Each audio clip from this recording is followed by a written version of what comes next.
Eid Mubarak. முதல்ல சர்தார் 1 படம் எடுக்கும்போது அந்த சர்தார் கேரக்டரோட வடிவமைப்பு எப்படி இருக்கும்னு என் மனசுக்குள்ள ஒன்று இருந்துச்சு. அது ஸ்டில் ஷூட்டு, டெஸ்ட் ஷூட் எல்லாம் ஸ்டில் லுக் டெஸ்ட் பண்ணி பார்க்கும்போது ஒரு பயங்கரமாக ஒரு ஃபீல் ஒன்று க்ரியேட் ஆச்சு. ஆனால் அதோட இன்ட்ரொடக்ஷன் சீன் தான் சர்தார் 1ல் ஃபஸ்ட்டு ஷூட் பண்ணோம். அந்த ஜெயிலில் வந்துட்டு சர்தார் ஜெயிலேருந்து வெளில கிளம்பி வர சீன். அந்த சீன் ஷூட் பண்ணும்போது எனக்கு கிடைச்ச ஒரு ஃபீலிங் என்னென்னா, நம்ம இந்த கேரக்டர் வந்துட்டு ரொம்ப நிலச்சி நிற்கக்கூடிய ஒரு கேரக்டராக மாறுன்ற ஒரு தாட் எனக்குள்ளே வந்துச்சு. இந்த கேரக்டர் வச்சு நம்ம நிறைய கதை சொல்ல முடியும் அப்படின்ற ஒரு தாட் எனக்குள்ளே வந்துச்சு. ஸோ ஐ திங்க் சர்தார் 2க்கான முதல் விதை வந்து சர்தார் 1ல் இந்த இன்ட்ரொடக்ஷன் சீன் எடுக்கும்போதே உருவாயிடுச்சுன்னு நான் நினைக்கிறேன். பட் ஸோ இது வந்து சர்தார் 1லேருந்து சர்தார் 2 வந்து ஒரு ப்ரீக்வல் சீக்வல். அதாவது வந்து இது வெறும் சீக்வல் மட்டும் கிடையாது, இது ஒரு ப்ரீக்வல் ஆல்சோ. அதாவது சர்தார் 1உடைய ஃப்ளாஷ்பேக்கில் அவருடைய முதல் விஷனும், சர்தார் 2ஓட ஃப்ளாஷ்பேக்கில் அவருடைய சர்தார் கேரக்டரோட முதல் விஷனும், கரண்ட்டில் நடக்கக்கூடிய கதையில் சர்தார் கேரக்டரோட கடைசி விஷனும், 2 விஷயங்களுமே இந்த படத்தில். ஏன்னா கதை வந்து நானும் கார்த்தி சாரும் ஒரு ஃப்ளைட்டில் டக்குன்னு பேசிட்டோம். அது ஒரு 3/4 மணி நேரத்தில் முடிஞ்சிருச்சு அந்த மேட்ரு. பட் அதை ரெடி பண்ணி இப்படி ஒரு கேன்வஸில் ப்ரெசென்ட் பண்ணணும் போது, அதாவது எல்லா ப்ரொடியூசரும் போடக்கூடிய முதல் வந்து நம்பிக்கை, அதுக்கப்புறம் தான் பணம். ஸோ அதான் அந்த நம்பிக்கையை ஃபஸ்ட்டு கொடுத்த லக்ஷ்மண் சாருக்கு மிகப்பெரிய நன்றி. அப்புறம் லக்ஷ்மண் சார் சொன்ன மாதிரி அந்த சர்தார் 1லே வந்து 24 hours 36 ஹவர்ஸ்னால் சர்தார் கார்த்தி சாருக்கு அந்த மேக்கப்பை போட்டு வச்சு கொஞ்சம் செஞ்சுட்டோம். ஆனால் அந்த மனதைரியத்தோட திருப்பி வந்தது கொண்டு கார்த்தி சாருக்கு மிகப்பெரிய நன்றி. ஸோ அதுக்கு ரொம்ப பெரிய தேங்க்ஸ். அப்புறம் முக்கியமாக இந்த ப்ரோலாக் நம்ம இன்னைக்கு ரிலீஸ் பண்ணுறதுக்கு இன்னொரு முக்கியமான காரணம் என்னன்னா, சர்தார்ன்ற கேரக்டர் எல்லாருக்குமே தெரியும். பார்ட் 1 படத்தை பார்த்த எல்லாருக்குமே படம் வந்து குறை நிறைகள் இருந்தாலும் அந்த கேரக்டர் யுனானிமஸாக ஆடியன்ஸால் லவ் பண்ணப்பட்ட கேரக்டர் நான் நம்புகிறேன். ஸோ அந்த கேரக்டர் எல்லாருக்குமே தெரியும். பட் இந்த ப்ரோலாகில் முக்கியமான விஷயம்னா, சர்தார் அடுத்து யாரை ஃபேஸ் பண்ண போகிறார், யார் அவரோட ஆன்டாகனிஸ்ட், யார் அவரோட எதிரி, யார் அவருக்கு எதிர்த்து நிற்க போகிறாங்கன்றதுக்கான ஒரு இன்ட்ரொடக்ஷனுக்கும் இந்த ப்ரோலாக் ஒரு முக்கியமான ஒரு விஷயமா இருக்குன்றதுனால தான் இந்த ப்ரோலாகின் உங்களுக்கு நாங்கள் ப்ரெசென்ட் பண்ணோம். அதில் வந்துட்டு எஸ்ஜே சூர்யா சார் அவர் தான் இந்த கதையை முதல்ல எஸ்ஜே சார்கிட்ட சொல்லும்போது, அவர் வந்து எனக்கு தெரிஞ்ச ஒரு ஆக்சுவலாக கதை கேட்கறதுக்கு முன்னாடி முடிவு பட்டார்னு நினைக்கிறேன். ஏன்னா இந்த படம் ஏன்னா நான் கதை சொல்லி ஃபுல்லாக கூட முடிக்கல, அதுக்குள்ளே ஓகே சார் சூப்பர் சார் அப்படின்றப்ப. ஸோ ரொம்ப நன்றி சார் எஸ்ஜே சூர்யா சார் இந்த படத்தை ஒத்துக்கிட்டதுக்கு. வந்திருக்க பிரசிடன்ட் அன்னைக்கு நன்றி. மறுபடியும் ஈத் முபாரக். நன்றி, வணக்கம். Thank you so much sir. இந்த வில்லனை வந்து கிராண்டாக நமக்கு அனௌன்ஸ் பண்ணணும் அப்படின்றதுக்காக. ஸோ இந்த வில்லன் வந்துட்டு, அதாவது ஒரு படத்தில் ஒரு வில்லன் இருக்காங்க, மோஸ்ட் வாண்டட் லிஸ்ட்ல இருந்தாங்கன்னா எஸ் வில்லனுக்கான அந்த இதுன்னு சொல்லலாம். ஆனால் இங்கே தமிழ் படங்கள்லேருந்து பாலிவுட் வரைக்கும் அந்த வில்லன்ஸாக நடிக்கிறதுல மோஸ்ட் வாண்டடாக இருந்தால் என்னங்க பண்ணுறது? எல்லா படத்துலையும் ஹீஸ் இஸ் ஆன்டகனிஸ்ட், பட் ஒவ்வொரு படத்துலையும் அவர் வந்து ஒவ்வொரு விதமான ஷேட்ஸ் எல்லாம் காமிச்சு it's just keeping it engaging. இந்த பிளாக் டேகரும் பார்க்குறப்போ அந்த look and the music, oh my God, totally standing. So அவர் வந்து இதை பற்றி பேசணும் அப்படின்னு நம்ம ஆசைப்படுறோம். எஸ்ஜே சூர்யா அவர்களே ஒரு சில வார்த்தைகள் பேச அன்போடு வேலை கிடைக்கும். வணக்கம், எல்லாருக்கும் வணக்கம். பத்திரிகை நண்பர்கள், ஊடக நண்பர்கள் எல்லாருக்கும் ரொம்ப ரொம்ப நன்றி. இன்றைக்கி வந்து இந்த ஈவெண்ட்டில் வந்து கலந்துக்கிட்டதுக்கு. சர்தார் 2 ஒரு ரிமார்க்கபிள் ஃபில்முங்க. நான் ரொம்ப என்ஜாய் பண்ணேன். மித்ரன் சார் வந்து லக்ஷ்மண் சார் ஃபோன் அடிச்சு இந்த மாதிரி டைரக்டர் வருவார், Lakshman sir Venkat sir Venkatesh sir phone அடிச்சு சொன்னாங்க, இந்த மாதிரி டைரக்டர் வருவார், கதை சொல்ல வராரு அப்படின்னு சொன்னாங்க. சர்தார் 1 வந்து எனக்கு ரொம்ப பிடிச்ச படம். சரி, அது சீக்குவலில் என்ன பண்ணுறாங்க அப்படின்னு சொல்லிட்டு எனக்கு ஒரு எக்ஸைட்மெண்ட் இருந்துச்சு. ஸோ மித்ரன் சார் வந்து நேரேஷன் கொடுத்தாரு, ரொம்ப ஹாப்பி ஆகிட்டேன் நான். ஸோ அதான் மித்ரன் சார் சொன்ன மாதிரி உடனே நான் ஒத்துக்கிட்டேன்னா வெரி சேலஞ்சிங்கான ஒரு ரோலாக அது இருந்துச்சு. அதுக்கு வந்து அவர் டிசைன் பண்ண விதம், என்னோடய கேரக்டர் அவர் டிசைன் பண்ண விதம், சர்தாருக்கு உண்டான கோல், சர்தார் இந்த படத்தில் எடுத்துக்கக்கூடிய எஃபர்ட், அது எல்லாமே ஒரு அழகான ஒரு படமாக அது ஃபார்ம் ஆகிருக்கு. ஒரு நம்ம நேட்டிவிட்டியுள்ள ஒரு மெசேஜும் இன்டர்நேஷ்னல் தரமுமான ஒரு ஏஜென்ட் ஸ்பை படம் வந்து ஒரு ஹாலிவுட் தரமான ஒரு விஷயம். அது வந்து நம்ம ஊர் மக்களுக்கும் கனெக்ட் ஆகிற மாதிரி, புரிகிற மாதிரி, என்டர்டெயின்மெண்ட், முக்கியமாக என்டர்டெயின் பண்ணுற மாதிரி அதை வந்து ரொம்ப அழகாக கன்ஸ்ட்ரக்ட் பண்ணியிருந்தாரு டைரக்டர் மித்ரன் சார். ஒவ்வொரு நல்ல டேரக்டராக இறைவன் கொடுக்குறான் எனக்கு. நல்ல மாதிரி நம்மளை செதுக்குறாங்க. நம்மளும் டேரக்டர் என்ன சொல்கிறாங்களோ அதை பிடிச்சி போய்ட்டுறது. அதுதான் அதோடைய ஹைலைட்டாக இருந்துச்சு. நான் ரொம்ப என்ஜாய் பண்ணேன். ஒரு டே பிஃபோர் ஸ்டடி கூட ஒரு வைட்டல் சீன் ஷூட் பண்ணாங்க டைரக்டர் சார். அது கிட்டத்தட்ட ஒரு ஃபுல் டே, நெக்ஸ்ட் டே வந்து கண்டினியூ பண்ணி நைட்டு 2:20 வரைக்கும் ஷூட் பண்ணோம். யோகி பாபு சார், நான் இது கவுண்டரில் அங்கே கார்த்தி சார் எல்லாமே சேர்ந்து எக்ஸ்ட்ராடினரி சீனாக அது வந்துச்சு. அப்போ தான் எனக்கு ஒரு விஷயம் தோணுச்சு. நான் ப்ரொடியூசர் சாருக்கு அதை ரிக்வெஸ்ட் வச்சுக்கிறேன், சார் தயவு செஞ்சு இந்த படத்தை ஹிந்தியில் ஸ்ட்ரெயிட் ரிலீஸ் பண்ணுங்க அப்படின்னு சொல்லி நான் சொன்னேன். கண்டிப்பாக இன்னைக்கு வந்து பேன் இண்டியன் ரிலீஸ் பண்ணி மிகப்பெரிய ரெஸ்பான்ஸ் வாங்கின படங்கள் லிஸ்ட்டில் இது முக்கியமாக வந்து நிற்கும் அப்படிங்கிற நம்பிக்கை எனக்கு இருக்குது. அதை தனியாகவும் சொல்லிட்டேன், ஊடகத்தின் மூலமாகவும் உங்கள்கிட்ட சொல்லிக்கிறேன். அது கண்டிப்பாக இருக்கும். என்னென்னா the thing is 3 genuine peopleங்க. ஃபஸ்ட்டு ப்ரொடியூசர் சார், அவர் வந்து என்ன கார்த்திக் சார் என்ன பிளைண்டாக டிசைட் பண்ணாலும் அதை அப்படியே அக்செப்ட் பண்ணி பண்ணுற ஒரு ஃப்ரெண்ட்ஷிப் அவங்களுக்குள்ள. அது எந்த பொருள் செலவாக இருந்தாலும், என்ன ஒரு இதாக இருந்தாலும் ஒருத்தருக்கு கை கொடுத்து நின்று கலையை மட்டுமே நேசித்து ஒரு சிறந்த படத்தை எடுக்கணும் அப்படின்ற ஒரு passionate producer and passionate actor. அதுக்கு தீனி கொடுக்குற அளவுக்கு ஒரு கண்டென்ட் கிரியேட்டர் நம்ம டைரக்டர் சார். இந்த 3 பேரும் உண்மையாகவே வந்து வெரி என்ன சொல்ல கிரேட்டுங்க. நான் ரொம்ப என்ஜாய் பண்ணேங்க. உங்கள் டீமோட ஒர்க் பண்ணும்போது நான் ரொம்ப என்ஜாய் பண்ணேன். அது every scene I enjoy.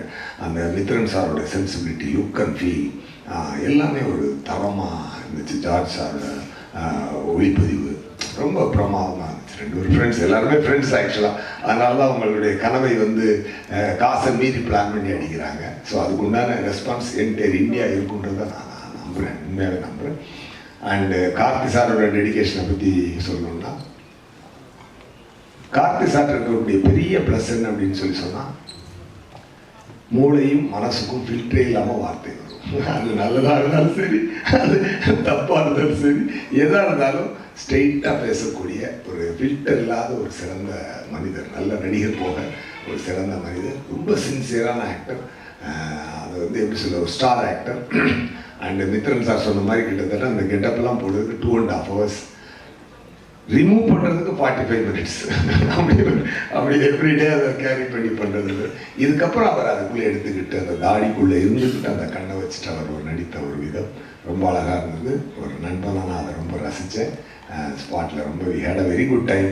Definitely மக்களும் நல்லா என்ஜாய் பண்ணுவாங்க. Sardar 2 will be a super duper hit. Thank you so much. வந்தனும் அதே மாதிரி இந்த படத்துக்குள்ளேயும் சர்தார் 2ங்கிற இந்த ஃபேமிலிக்குள்ளேயும் நான் கொஞ்சம் லேட்டாக வந்திருக்கேன். பட் ஒரு 10 வருஷத்துக்கு முன்னால் மித்ரன் வந்து ஒரு கதை இதே இடத்துல, அதாவது சர்தார் 1ஓட கதை அதை வந்து இதே இடத்துல என்கிட்ட சொல்லியிருக்கிறாரு. அப்போ ஒரு வாட்டர் வச்சு வாங்கி அப்போ கதை சொல்லியிருக்கோம். அப்போ நான் வந்து இவர் வந்து அவருடைய தாட்ஸ், அவருடைய ஸ்கிரிப்ட்ஸு, அவருடைய நாலேஜ் எல்லாமே எப்படி இருக்குன்னா, ஒரு என்ன சொல்கிறது, ஒரு இங்கிலீஷ் படம் பண்ணணும் அப்படிங்கிற மூடில் தான். ஒரு ஹாலிவுட் ரேஞ்சில் இருக்கக்கூடிய கண்டென்ட் வந்து நம்ம ஊர் தமிழ் கண்டென்ட்டாக இருந்தாலும், நம்ம ஊர் மக்களுடைய எமோஷன்ஸ் இருந்தாலும், அதை வந்து ஒரு இன்டர்நேஷ்னலாக அதை ப்ரெசென்ட் பண்ணணும்னு நினைக்கிறக்கூடிய ஒரு டெக்னிக்கலி ரொம்ப ஸ்ட்ராங்கான, எமோஷ்னலி ரொம்ப கனெக்டடாக படம் பண்ணக்கூடிய ஒரு டைரக்டர் இருக்குது. அவர் கூட ஒர்க் பண்ணணும்னு ரொம்ப ஆசை. ஸோ அது நிறைவேறியிருக்கு கடைசியாக, அப்படிங்கிறது எனக்கு ரொம்ப சந்தோஷம். எனக்கு ஒரு ஸ்பை த்ரில்லர் அப்படிங்கும்போது எனக்கு வந்து என்ன சொல்கிறது, அது இப்போ திடீர்னு தூக்கத்தில் எழுந்திரிச்சு என்னை பண்ண சொன்னாலும் எனக்கு பண்ணக்கூடிய ஒரு கான்ஃபிடென்ட் இருக்கக்கூடிய ஒரு கிரவுண்ட் இது ஆக்சுவலி. எனக்கு அதனால இது ரொம்ப பிடிக்கும் நார்மலி. ஸோ இந்த படம் எனக்கு கிடைச்சதுங்கிறது என்னுடைய திறமையை இன்னும் ஏதாச்சும் காமிக்க முடியுமே காமிக்கிறது கிடைச்ச ஒரு மேடையாக நான் இந்த சர்தார் 2 நான் பார்க்குறேன். கார்த்தி சார் நான் கைதிக்கு அப்புறம் பண்ணக்கூடிய படம், கார்த்தி சார் கூட எனக்கு எப்பயுமே அவரோட இன்புட் எனக்கு ரொம்ப பிடிக்கும். ஆக்சுவலி ரொம்ப ரொம்ப ஜெனியூனாக கரெக்டாக வேற லெவலில் இருக்கும். அதனால என்னன்னா அவர் ஏதாவது சொன்னால் நல்லா இருக்குமே தோணக்கூடிய ஒரு ஆக்டர் அவர் ஆக்சுவலி. ஏன்னா அவர் ஆக்டராக மட்டுமே யோசிக்க மாட்டார். அவர் ஒரு டைரக்டராகவும் ஒரு ஆடியன்ஸாகவே யோசிப்பார். ஸோ எனக்கு அவர்கிட்ட இருந்து கிடைக்கக்கூடிய இன்புட்டும் சரி ரொம்ப நல்லா இருக்கும். அவர் கூட நான் ஒர்க் பண்ணுறது 2வது படம் ரொம்ப ரொம்ப சந்தோஷமாக நான் இருக்கிறேன். எஸ். ஜே. சூர்யா சார் கூடயும் நடிப்பு அரக்கன் அப்படின்னு. ஸோ இந்த படம் ஒரு ஃபேமிலி ப்ரொடக்ஷன் ஹவுஸில் பண்ணுற மாதிரியான ஒரு ஃபீல் எனக்கு கொடுக்குது. ஏன்னா பிரின்ஸ் பிக்சர்ஸ் எப்பயுமே அவங்க எப்பயுமே என்னை ஒரு மியூசிக் டைரக்டர் ஒரு டைரக்டருங்கிற அந்த ஒரு இதுலேயே டீல் பண்ணவே மாட்டாங்க. அதனால என்னன்னு தெரியல. இப்போ நமக்கு என்ன சொல்கிறது, ஒரு திட்டுனாலும் வாங்கிடலாங்கிற மாதிரி இருக்கும். பாசமாக பேசினாலும் வந்து ரொம்ப எதுக்குங்க இந்த தேங்க்ஸ் ஃபேமிலிக்குள்ள தேங்க்ஸ் சொன்னால் பிடிக்காது இல்லையா? அந்த மாதிரி ஒரு ஃபீல் இருக்குது, ஒரு கனெக்ஷன் இருக்குது அவங்களுக்கு எனக்கு. அப்புறம் அவரோட டேஸ்ட் என்னங்கிறத என்னால் ஈஸியாக தெரிஞ்சுக்கிற முடியும். ஏன்னா every production house, every producer இல்லை எவ்ரி டைரக்டர் வந்து டிஃப்ரெண்ட் ஐடியாஸ் வச்சுருப்பாங்க. அவங்களோட டேஸ்ட் வேறு மாதிரி இருக்கும். பட் அது எல்லாமே சில டைம் ஒர்க் ஆகும், சில டைம் ஒர்க் ஆகாது, சில டைம் ப்ராப்ளம்ஸாக க்ரியேட் ஆகும். பட் இவங்க கூட எனக்கு அப்படி கிடையாது. நான் டிஃப்ரெண்ட் சேனலில் கூட படம் பண்ணியிருக்கிறேன். பட் எல்லாத்துக்குமே அவங்களுக்கு நமக்குள்ள ஒரு ரேப்போ இருக்குது, அது ஒர்க் ஆகுது. ஸோ அது கண்டினியூஸாக ஒர்க் ஆகுதுங்கிறது எனக்கு ரொம்ப சந்தோஷம். சர்தார் 2க்கு நிறைய பிளான் பண்ணுறோம், நிறைய மியூசிக்கலி ஏதாச்சும் பண்ணணும் அப்படிங்கிற ஒரு ஆர்வமும் ஒரு வெறியும் இது கன்ஃபார்மாக இருக்குது. அது கன்ஃபார்மாக உங்களுக்கு எல்லாருக்கும் பிடிக்கிற மாதிரி பண்ணுவேங்கிற ஒரு நம்பிக்கை இருக்குது.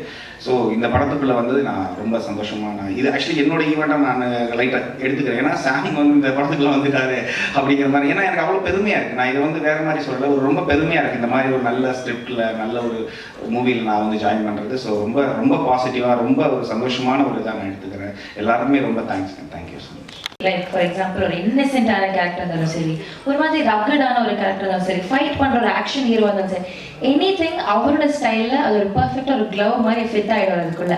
அண்ட் ஒரு கன்வின்சிங்கான ஒரு பெர்ஃபார்மன்ஸ் கொடுப்பாரு. That we have a connect towards as.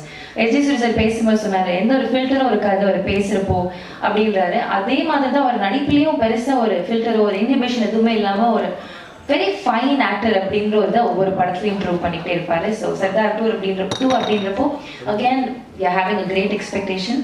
Karthi sir ஒரு சில வார்த்தைகள் அபவுட் சர்தார் 2 ப்ளீஸ்.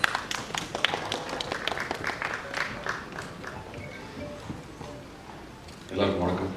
பத்திரிகை தொலைக்காட்சி உள்ள நண்பர்களுக்கு மறுபடியும் நிறைய சந்திக்கிறதுல ரொம்ப சந்தோஷம். சர்தார் அந்த பேர் வச்சதுலேருந்தே அந்த படத்து மேலே எனக்கு ஒரு தனியான ஒரு அஃபெக்ஷன் உண்டு.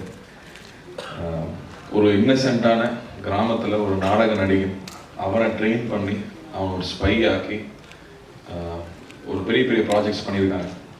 அது ஏற்கனவே நம்ம ஹிஸ்ட்ரியில் நடந்தது, அதை இன்ஸ்பிரேஷனாக எடுத்துகிட்டு பண்ணியிருந்தாரு. ஸோ அந்த கேரக்டருக்குள்ள அவ்வளோ ஷேட்ஸ் இருக்கும், அவ்வளோ இன்னசென்ஸ் இருக்கும். மக்களுக்கு ஒன்றுனா உடனே ஓடி போய் நிற்கிற ஒரு விஷயம் இருக்கும். எந்த விஷயத்த வேணாலும் ரிஸ்க் எடுக்க தயாராக இருப்பார், எதை வேணால் இழக்க தயாராக இருக்கும். சுயத்தை தன்னுடைய எல்லாத்தையும் இழந்து உன்னை ப்ரொடெக்ட் பண்ணணும் அப்படிங்கிறது எல்லாரும் பண்ணிட முடியாது. ஆனால் அப்படி பண்ணக்கூடிய ஒரு கேரக்டர். இன்ஃபேக்ட் பத்திரிகைகள் எழுந்தது முதல் தடவையாக ஒரு ஏஜென்ட்டு பர்சனல் வார் இல்லாமல் பொதுமக்கள் பொது நலனுக்காக வந்து சண்டை போடுற ஒரு ஹீரோ ஃபர்ஸ்ட் டைம் ஒரு ஏஜென்ட்டாக பார்க்குறேன்னு சொல்லி எழுதியிருந்தாங்க. எனக்கு ரொம்ப சந்தோஷமாக இருந்தது அதை நோட்டீஸ் பண்ணி சொல்லியிருக்கும் போது. ஸோ அப்படி ஒரு கேரக்டர், அந்த கேரக்டர் திரும்பி வந்தால் நல்லாயிருக்கும். பட் திரும்பி வரும்போது என்ன பர்பஸ், என்ன இருக்க போகுது, மித்திரனாலே என்ன அடுத்தது என்ன சொல்லி பயன்படுத்த போறாருன்னு நான் கேட்குறேன். அவர் ஃபர்ஸ்ட் படத்தில் வந்து கையில் மொபைல் ஃபோன் மெசேஜ் வந்தாலே பக்குன்னு இருக்கும். அதுக்கப்புறம் வாட்டர் பாட்டில் பார்த்தா பயமாக இருக்கும். அப்படி இந்த படத்தில் என்ன பயம் இருக்குன்னா அதை விட பயமான ஒரு விஷயம் வச்சிருக்காரு. உண்மையாகவே தேவையான ஒரு பெரிய ஒரு விஷயம் இந்த படத்தில் கையில் தொட்டிருக்காரு. அப்போ வந்து how good is a hero is வந்து ஹவு பிக் இஸ் த வில்லன்ங்கிறது வச்சு தான் 2 பேர் சண்டை போட போறாங்க. இந்த 2 பேர்ல 2 பேருமே மிகப்பெரிய ஆளுங்க தான். அந்த போர் சுவாரஸ்யமா இருக்கும். அப்படி இந்த படம் ஒரு மிகப்பெரிய போரை பத்தி பேசுது. அதுக்கு ஆப்போசிட்ல எஸ். ஜே. சூர்யா சார் வந்திருக்காருங்கும் போது நான் ரொம்ப ரொம்ப சந்தோஷப்பட்டேன். ஏன்னா அந்த படம் பெருசாகணும்னா, அந்த போர் பெருசாகணும்னா அந்த அந்த இரு துருவங்கள் பெருசா இருக்கணும். சர்தார் வந்து ஸ்பாட்ல இருக்கும்போதே வந்து சர்தார் வந்துட்டாரு, சார் வந்துட்டாரு தான் பேசுவாங்க. அதே விஜய் கேரக்டர் விஜய் வந்துட்டான் அப்படின்னு நான் தான்டா கொஞ்சம் மரியாதையா பேசுகிறேன். பட் அந்த ரெஸ்பெக்ட் வந்து ஷூட்டிங் ஸ்பாட்லயே தெரியும். ஸோ இந்த படம் ஆக்சுவலாக ரொம்ப என்ஜாய் பண்ணோம். நான் ஃபர்ஸ்ட் எப்பவுமே மித்ரனுக்கு ஒரு பழக்கம் ஃப்ளாஷ்பேக் தான் ஃபர்ஸ்ட் ஷூட் பண்ணுவாங்க. அது ஷூட்டிங் ஆரம்பிச்சு உள்ள போய் நான் பயந்துட்டேன். ஃபர்ஸ்ட் ப்ரொடியூசர் தான் பார்த்தேன், எப்பா என்னப்பா செலவு பண்ணிட்டு இருக்கீங்க. ஏன்னா பெரிய பெரிய ஆக்ஷன் ஃபிலிம்ஸ் பண்ணும்போது பெரிய அந்த செட்டப்ஸ் ரொம்ப முக்கியம். அப்படி ஒவ்வொரு செட்டப்பும் அவ்வளோ பெருசாக இருந்துச்சு. லக்கூட்டு கேட்டிருந்தேன், லக்கு என்னம்மா அது இல்லைம்மா நல்லா வரும் ஏன்னா எனக்கு ப்ரொடியூசர் பயமாகவே இருக்குது, ப்ரொடியூசர் சேஃப் ஆகணும். ஏன்னா வெறும் ஒரு ஐடியாவையும் உழைப்பை மட்டுமே நம்பி அவ்வளோ பொருட்செலவு அவ்வளோ பெரிய ரிஸ்க் எடுத்துருக்காங்க. ப்ரொடியூசராக இருக்கிறது அவ்வளோ ஈஸி இல்லை, ரிலீஸ் வரைக்கும் ப்ரொடியூசர் தான் பண்ண வேண்டியது இருக்குது. எல்லா ரிஸ்க்கும் சார்ந்த ப்ரொடியூசர் இருக்கும்போது அந்த பயம் எப்பவுமே மைண்ட் இருந்தே இருக்கும், அவங்க சேஃப் ஆகணும்னு. பட் அந்த அளவுக்கு இந்த படத்தில் மித்தனோட உழைப்பு வந்து ரொம்ப ரொம்ப இம்பார்ட்டண்ட்டாக நான் பார்க்குறேன். அவ்வளோ டீட்டெயிலாக ஒர்க் பண்ணி எல்லா விஷயமும் போய் புரியணும், அதே சமயத்தில் அது சுவாரஸ்யமாகவும் இருக்கணும் அப்படிங்கிறதுக்கு நிறைய மெனக்கெட்டுருக்காப்புல. அண்ட் எஸ்ஜே சூர்யா சார் செட்டில் இருக்கும்போது சொல்லவே வேண்டாம், அவர் வந்து எவ்வளோ தீனி கொடுத்தாலும் பத்ததில்லை அவருக்கு. கேட்டு அவர் வாங்கி பண்ணுறதை பார்க்குறதுக்கே சந்தோஷமாக இருக்கும். இன்ஃபேக்ட் அவர் செட்டில் இருந்தாங்கன்னா நாங்கள்லாம் செல்ஃபோனே தொடரதே இல்லை, ஏன்னா வந்து ஷார்ட் வீடியோவில் செல்ஃபோனுக்கு போயிடுவாங்க. பட் இதில் வந்து அப்படி இல்லவே இல்லை, அவர்கிட்ட அவ்வளோ விஷயங்கள் ஷேர் பண்ணிக்கிறக்கும், பேசிக்கிறக்கும், தெரிஞ்சுக்கிறக்கும் அவ்வளோ இருக்கும். ஸோ இந்த எக்ஸ்பீரியன்ஸாக இந்த படம் ரொம்ப இன்ட்ரெஸ்டிங்காக போயிட்டுருக்கு. இந்த ஈவெண்ட்டுக்கும் அந்த காரணம் தான், இந்த எவ்வளோ பெரிய படம், இதுக்கு பின்னாடி எவ்வளோ பெரிய உழைப்பு இருக்குது முதல்ல உங்ககிட்ட சொல்லணும்னு ஆசைப்பட்டேன். ஏன்னா நீங்கள் தான் ஆரம்பத்துலேருந்து அந்த குழந்தைய வந்து ரிலீஸ் வரைக்கும் கூட்டிகிட்டு போகிறது நீங்கள் தான். ஸோ அந்த வகையில் அவங்க முன்னாடி ஃபஸ்ட்டு காமிக்கணும்னு ரொம்ப ஆசைப்பட்டோம். ஸோ உங்களுக்கும் பிடிச்சிருக்கோம் நம்புறேன். அதே மாதிரி சாம் வந்து கைதிக்கு அப்புறம் பண்ணுறோம். அண்ட் ஒரு ஸ்பை ஃபிலிம்னா ரஹ்மான் சார் சொல்லிட்டே இருக்காரு இல்லையா, நம்மளுடைய கதையாக இருக்கணும், நம்ம எமோஷன்ஸாக இருக்கணும், நம்ம ப்ரெசன்டேஷன் இன்டர்நேஷ்னலாக இருக்கணும், அப்போ தான் அடுத்த லெவலுக்கு நம்மளுடைய படங்கள் வெளியில் போக முடியும் அப்படின்னு சொல்லிட்டே இருப்பார். அதுக்கான டீம் நம்மளோட எடிட்டர்ஸ் ஆகட்டும், ஜார்ஜோட ஒர்க் ஆகட்டும், ஸ்டன்ஸில் வந்து திலீப்போட ஒர்க் ஆகட்டும், இப்போ சேதனோட ஒர்க் ஆகட்டும், ஐ திங்க் எல்லா டெக்னீஷியன்ஸும் they're giving their best film. And writing also, இந்த படத்தில் இருக்கிற டயலாக்ஸ் ஆகட்டும், ஏன்னா அவ்வளோ ஈஸி இல்லை இந்த கான்செப்ட் அழகாக கொண்டு வந்து சேர்க்கறது. ஸோ அந்த வகையில் ரொம்ப திருப்தியாகவும் இருக்குது. அண்ட் லுக்கிங் ஃபார்வர்ட் இன்னும் நிறையா இந்த படத்தை பற்றி பேசணும். பட் ஃபஸ்ட்டு முன்னோட்டமாக இந்த படம் இவ்வளோ உழைச்சிருக்கோம், அந்த உழைப்போட ஒரு சின்ன ஒரு கிளிம்ஸ் உங்ககிட்ட காமிக்கிறது தான் இங்கே வந்திருந்தோம். ரொம்ப ரொம்ப நன்றி. உங்களுடைய தொடர்ந்து உங்களுடைய அன்பு எப்பவுமே எங்களுக்கு தேவை. And Eid Mubarak.